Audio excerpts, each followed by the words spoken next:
दोस्तों, आज के वीडियो में हम बात करेंगे टाटा स्टील के बारे में। यहाँ पे टाटा स्टील में काफ़ी सही अपडेट निकल के आ रही है, जिसके चलते आने वाले टाइम में हो सकता है कि आपको तेज़ी का दौर यहाँ पे बनते हुए देखने को मिले। तो ऐसी क्या अपडेट है, ये हम डिस्कस करेंगे इस वीडियो में। फिर बात करेंगे हम एच के बारे में। एच को लेके ब्रोकर जो है थोड़ा बुलिश नज़र आ रहा है और उन्होंने कुछ टारगेट प्राइस सेट करें। अब कितने की टारगेट प्राइस सेट करें और क्या वाकई में स्टॉक उस लेवल तक जा सकता है या फिर उससे पहले ही आपको थोड़ा सा गिरता हुआ देखने को मिल सकता है, और कब तक ये स्टॉक वहाँ पे जा सकता है ये भी हम जानने की कोशिश करेंगे इस वीडियो में। फिर बात करेंगे कैस्ट्रॉल इंडिया के बारे में। कैस्ट्रॉल इंडिया ने काफ़ी बड़ा डिसीजन लिया है, जिसके चलते आने वाले टाइम में आपको इसके मैनेजमेंट में अच्छा खासा इम्पैक्ट देखने को मिल सकता है। तो ऐसा क्या डिसीजन है और इससे क्या कंपनी को फ़ायदा होगा, या फिर मतलब जो एक्सपीरियंस जो बंदा जो भी इन्होंने किया है उससे क्या कंपनी को फ़ायदा होगा या फिर ऐसे ही चलता रहेगा, वो सारी चीज़ें हम देखेंगे इस वीडियो में। लास्ट में एक ऐसे स्टॉक के बारे में डिस्कस करेंगे जो आप सभी के लिए लेके आया बोनस बहुत ही शानदार रेशियो में। तो चलिए वीडियो स्टार्ट करते हैं। सबसे पहले बात करें टाटा स्टील की। 161.9 पे क्लोजिंग देखने को मिली, 0.5 रुपीज़ की गिरावट देखने को मिली, 0.31% तक स्टॉक गिरता हुआ नजर आया। वॉल्यूम की बात करी जाए 1 CR के लगभग वॉल्यूम थी आज के दिन स्टॉक में। कल की बात करी जाए 2 CR के लगभग वॉल्यूम थी, 83 लाख के आसपास डिलीवर उठाई गई। वीक की अगर एवरेज देखेंगे आप 4 CR के लगभग वॉल्यूम थी, 2 CR के आसपास डिलीवर उठाई गई। और मंथ की आप एवरेज देखेंगे 3 CR के लगभग वॉल्यूम थी, 1 CR के आसपास डिलीवर उठाई गई। तो काफ़ी ठीक ठाक वॉल्यूम में जो है यहाँ पे आपको स्टॉक ट्रेड करता हुआ नजर आया था आज के दिन। अपडेट की अगर बात करी जाए इसमें, Tata steel ties up with Inquick to bring modular bridge technology to India for faster bridge construction। तो ये काफ़ी बड़ी खबर है। अब देखिए, ये टेक्नोलॉजी लेके आ रहे हैं और इससे क्या होगा कि जो ऑर्डर मिलेंगे वो इनको जल्दी जल्दी पूरा होगा। तो डेफिनेटली अगर जल्दी जल्दी पूरा होगा तो आपको नए ऑर्डर ज़्यादा मिलने के चांसेस होंगे, तो इससे इनके सेल्स और रेवेन्यू दोनों आने वाले टाइम में इंक्रीज होते हुए नज़र आ सकते हैं। तो मेरे ख्याल से तो काफ़ी सही खबर है और आपको इसका इम्पैक्ट भी देखने को मिलेगा, और डेफिनेटली थोड़े टाइम बाद, क्योंकि अभी लेके आ रहे हैं तो इंस्टॉल करने में और थोड़ा टाइम लगेगा, सब कुछ लगेगा। तो डेफिनेटली आपको लॉन्ग रन में इसका अच्छा खासा इम्पैक्ट देखने को मिलेगा और शेयर प्राइस में एक पॉजिटिव आपको मूवमेंट देखने को मिल सकता है। तो मेरे ख्याल से तो यहाँ पे जिसका भी लॉन्ग टर्म का पॉइंट ऑफ व्यू है वो स्टॉक में जा सकता है। 175 का हाई बनाया था, 161 पे स्टॉक चल रहा है। ऑलमोस्ट 8 से 9% अभी भी स्टॉक अपने जो हाई 2 वीक्स आए उससे नीचे चल रहा है। तो मेरे ख्याल से तो यहाँ पे मौका है कि आप जो गिरावट अभी भी ऊपर के लेवल से उसका फ़ायदा उठा सकते हैं। कंपनी देखिए, टाटा ग्रुप की सबसे पुरानी कंपनी इसमें से एक है और सबसे मजबूत भी है। अगर आप इसके रिटर्न देखेंगे 5 साल में 378% के, मैक्स देखेंगे तो 229% के, तो ज़बरदस्त रिटर्न है। तो मेरे ख्याल से तो स्टॉक में जो है जाया जा सकता है। अब बात करते हैं एच ए एल के बारे में। 5003 पे क्लोजिंग देखने को मिली, 9.6 रुपीज़ की गिरावट देखने को मिली, 0.19% तक स्टॉक आज के दिन गिरता हुआ नजर आया। बात करी जाए वॉल्यूम की, यहाँ पे लगभग 10 लाख से करीब वॉल्यूम थी आज के दिन स्टॉक में। कल की बात करी जाए 10 लाख से करीब वॉल्यूम थी, 4 लाख से आसपास डिलीवर उठाई गई। वीक की अगर एवरेज देखें 13 लाख से करीब वॉल्यूम थी, 6 लाख से आसपास डिलीवर उठाई गई। और मंथ की आप एवरेज देखोगे 17 लाख से करीब वॉल्यूम थी और 7 लाख से आसपास डिलीवर उठाई गई थी। तो ठीक ठाक वॉल्यूम में जो है ये स्टॉक आपको आज के दिन ट्रेड करता हुआ नजर आया। अब अपडेट की अगर बात करी जाए तो जेपी मॉर्गन ने यहाँ पे मेंटेन किया है it's conviction of H L share crossing the 6000 mark, और अभी स्टॉक चल रहा है 5,000 पे। तो सीधा सीधा कह रहे हैं 1,000 की तेज़ी, यानी कि 20% के आसपास ये तेज़ी कह रहे हैं। अगर हम इसको और डिटेल में देखें तो उन्होंने टारगेट प्राइस भी दिए हैं, और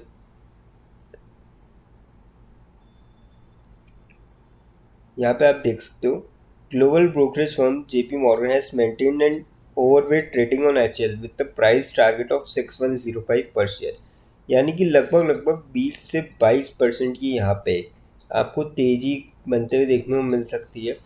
और साथ ही साथ यहाँ पे जो डिफेंस बजट बढ़ा था गवर्नमेंट की तरफ से 1 लाख करोड़ का जो बजट आया था, तो उससे भी इनको फ़ायदा मिल सकता है क्योंकि डिफेंस सेक्टर में सबसे बड़ी कंपनीज में से एक है।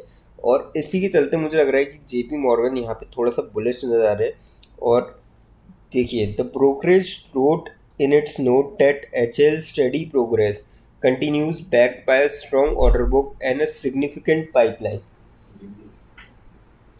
तो आप समझ सकते हैं कि यहाँ पे तेज़ी का दौर आपको बनते हुए देखने को मिल सकता है। तो मेरे ख्याल से तो आप यहाँ पे स्टॉक के साथ जा सकते हैं। अगर आप इसके रिटर्न भी देखेंगे पिछले 5 साल में 961% की यहाँ पे ज़बरदस्त रिटर्न है। साल भर में हालांकि 11% नेगेटिव जरूर है क्योंकि काफ़ी सारी कंपनीज अगर आप देखेंगे तो नेगेटिव है, पर 5 साल में तो काफ़ी अच्छे रिटर्न है। तो लॉन्ग रन का जिसका भी पॉइंट ऑफ व्यू है वो इस स्टॉक के अंदर जा सकता है। अब बात करते हैं कैस्ट्रॉल इंडिया के बारे में। 218.4 पे क्लोजिंग देखने को मिली, 3.88 रुपीज़ की गिरावट देखने को मिली और 0.2% के आसपास तक स्टॉक आपको यहाँ पे गिरता हुआ नज़र आया। बात करी जाए वॉल्यूम की इसकी, लगभग 21 लाख से आसपास वॉल्यूम थी आज के दिन। कल की बात करी जाए 17 लाख से करीब वॉल्यूम थी, 7 लाख से आसपास डिलीवरी उठाई गई थी। वीक की अगर एवरेज देखें हम यहाँ पे 40 लाख से करीब वॉल्यूम थी, 15 लाख से आसपास डिलीवरी उठाई गई थी। और मंथ की आप एवरेज देखेंगे 26 लाख से करीब वॉल्यूम थी, 11 लाख से आसपास डिलीवरी उठाई गई थी। तो काफ़ी सही वॉल्यूम में यहाँ पे आपको स्टॉक ट्रेड करता हुआ नजर आया था आज के दिन। अब जो मैनेजमेंट में इनके डिसीजन लिया गया है, Castrol India appoints Mrinalini Srivasan S CFO। In her most recent role, she served as a chief financial officer for the hygiene and health business and was also group controller at PNG India। तो ये काफ़ी experienced है इस पद को लेके, जो ये पोजीशन है उसको लेके काफ़ी ज़्यादा एक्सपीरियंस्ड भी है क्योंकि पहले इन्होंने दूसरी कंपनी में संभाला है। तो आप देख सकते हो श्रीमान joins Castrol with over 17 years of experience at PNG India where she held leadership role across Asia, Middle East, Africa.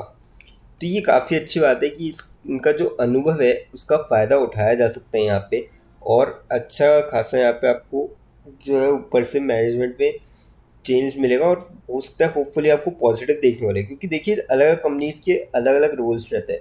तो डेफिनेटली थोड़ा तो इनको टाइम चाहिए कि समझने काम काज, क्योंकि हर कंपनी का अलग अलग तौर तरीका होता है। तो अब यहाँ पे आई है तो ये अगर करेगी, और सबसे बड़ी बात 17 साल का एक्सपीरियंस बहुत बड़ा होता है, तो उससे कहीं ना कहीं आपको यहाँ पे फ़ायदा देखने को मिलेगा। और ये इफेक्टिव होगा 28 जुलाई 2025 से, यानी कि आज 8 तारीख, तो 20 दिन बाद ये इस पोजीशन पे जो है एक्टिव हो जाएगी। और मुझे लगता है कि कहीं ना कहीं आपको इसका पॉजिटिव इम्पैक्ट देखने को मिल सकता है आने वाले टाइम में। तो ये खबर भी लॉन्ग टर्म के पॉइंट ऑफ व्यू से काफ़ी अच्छी साबित हो सकती है। इस स्टॉक में अगर कोई लॉन्ग टर्म के पॉइंट ऑफ व्यू से जाता है 5 साल में 78% की ठीक ठाक रिटर्न है और PSU सेक्टर तो डिविडेंड भी मिलता है स्टॉक्स के अंदर, तो काफ़ी सही रिटर्न है। तो मेरे ख्याल से तो लॉन्ग टर्म के पॉइंट ऑफ व्यू से स्टॉक में भी आप जा सकते हैं। अब बात करते हैं उस स्टॉक के बारे में जो आप सभी के लिए लेके आए बोनस बहुत ही शानदार रेशियो में। कंपनी का नाम है डायनामिक केबल्स लिमिटेड। 1003 पे क्लोजिंग देखने को मिली आज के दिन, 4.7 रुपीज़ की तेज़ी देखने को मिली और 0.047% तक स्टॉक यहाँ पे चढ़ता हुआ नजर आया आज के दिन। 5 दिन के रिटर्न की बात करी जाए 10% के यहाँ पे बढ़िया रिटर्न दिखाया स्टॉक ने। महीने भर की बात करी जाए 14.32% की यहाँ पे बेहतरीन रिटर्न है। और 6 महीने की यहाँ पे बात करी जाए तो 0.12% की, कह सकते हैं कि एकदम फ्लैट चला है 6 महीने में पिछले स्टॉक, क्योंकि काफ़ी ज़्यादा उतार चढ़ाव हुआ है मार्केट के अंदर। साल भर में 70% के बढ़िया रिटर्न दिखाया है कंपनी ने। और 5 साल या फिर अगर आप मैक्स जाएंगे, क्योंकि कंपनी 2022 में लगभग 3 साल हुए लिस्ट हुए, तो वहाँ से तो 569% की यहाँ पे ज़बरदस्त रिटर्न है, जिसके चलते यहाँ पे कंपनी ने अनाउंस किया है बोनस का, और बोनस का जो रेशियो रखा है 1:1 रखा है, यानी कि जिसके पास भी कंपनी का एक शेयर होगा उसको एक शेयर और मिलता हुआ नजर आएगा। एक्स बोनस डेट कंपनी रखी है 11 जुलाई 2025। तो जिसके भी डीमेट अकाउंट में 11 जुलाई से पहले शेयर आते हैं वो सभी बोनस के लिए एलिजिबल होंगे। लेकिन फ्रेंड्स, कोई भी इन्वेस्टमेंट करने से पहले फाइनेंशियल एडवाइज़र से कंसल्ट करें या फिर खुद की रिसर्च करें, क्योंकि ये वीडियो नॉलेज के पर्पज़ के लिए, इन्वेस्टमेंट पर्पज़ के लिए नहीं। दोस्तों, अगर वीडियो अच्छी लगी हो तो चैनल को लाइक और सब्सक्राइब ज़रूर करें, ताकि आने वाले टाइम में आपको और भी ऐसे अपडेट्स मिलते रहें। थैंक यू दोस्तों।